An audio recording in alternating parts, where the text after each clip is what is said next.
Hi everyone, welcome back to our YouTube channel. तो दोस्तों आज इस वीडियो में मैं आज आपको बताऊंगा कि जो ब्लड प्रेशर होता है उसकी जो नॉर्मल रेंज होती है वो कितनी होती है, ठीक है ना।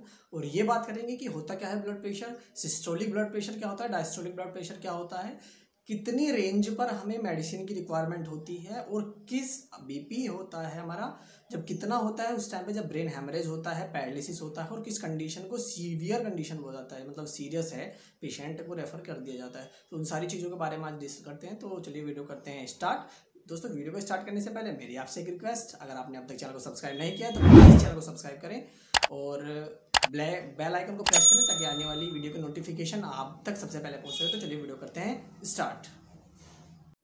तो दोस्तों सबसे पहले समझते हैं कि जो ब्लड प्रेशर है वो होता क्या है। तो दोस्तों समझो, जो हमारा जो हार्ट होता है, ठीक है ना, हमारी जो आर्टरीज होती है, हमारी धमनियों में होता है, ब्लड का फ्लो होता रहता है, ठीक है ना।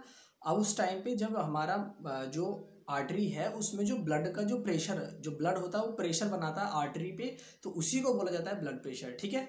अब बात करते हैं दोस्तों कि जो नॉर्मल जो ब्लड प्रेशर होता है, नॉर्मल रेंज क्या होती है ब्लड प्रेशर की।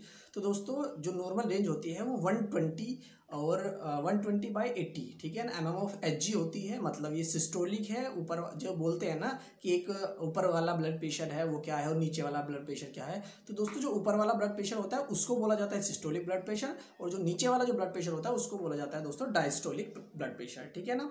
तो अब समझते हैं दोस्तों कि होता क्या है सिस्टोलिक ब्लड प्रेशर और डायस्टोलिक ब्लड प्रेशर होता क्या है।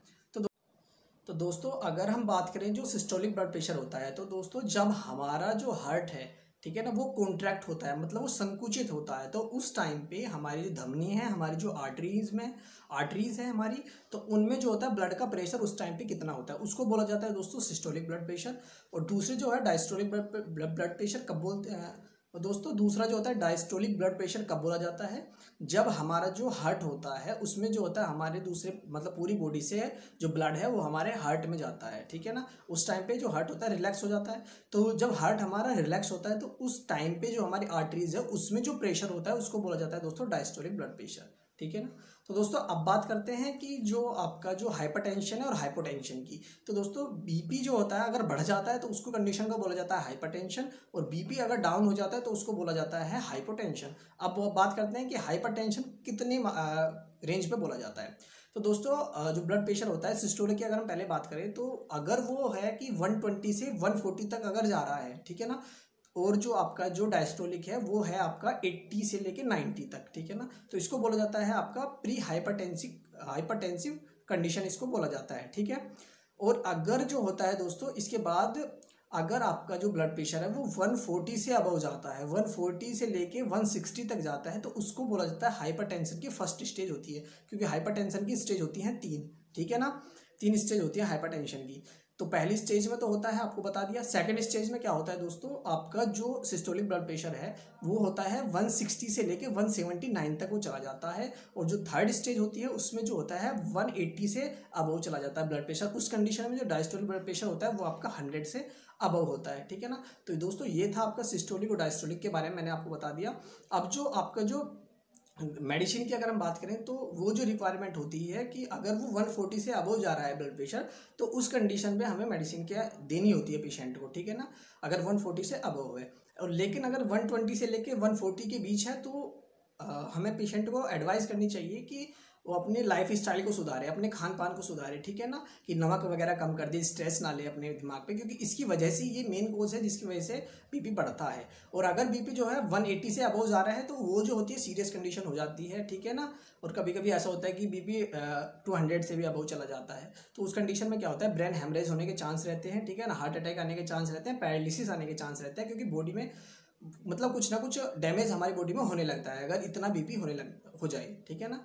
हो सकता है कि किसी पेशेंट को कुछ हो जाए, इनमें से कुछ भी हो सकता है, ठीक है ना। किसी की आंखों में दिक्कत हो जाती है ज़्यादा ब्लड प्रेशर आने से, ज़्यादा ब्लड प्रेशर होने की वजह से।